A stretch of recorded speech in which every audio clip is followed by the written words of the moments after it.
నమస్కారం. ఈటీవీ 360కి స్వాగతం. ప్రధాన అంశాలు. 2 గంటలకు పైగా సాగుతున్న కేబినెట్ భేటీ.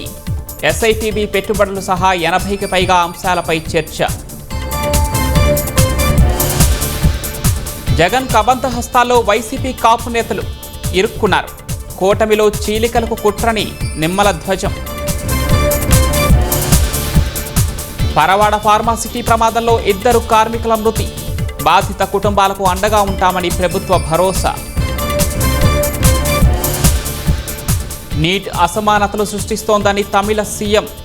తక్షణమే రద్దు చేయాలని అసెంబ్లీలో డిమాండ్. లఖనవు అగ్ని ప్రమాద ఘటనపై సిట్ దర్యాప్తు. 7 రోజుల్లో నివేదిక ఇవ్వాలని యూపీ ప్రభుత్వం నిర్దేశం. మళ్లీ అందుబాటులోకి టెలిగ్రామ్ సేవలు. నిషేధం ముగియటంతో గూగుల్ ప్లే స్టోర్లో యాప్ పునరుద్ధరణ. శాంతి చర్చల్లో పారదర్శకతపై రిపబ్లికన్ సెనేటర్ల అనుమానం. పాకిస్తాన్, ఖతార్ది ఉగ్రవాదులకు ఆశ్రయం ఇచ్చిన చరిత్రని వ్యాఖ్యలు.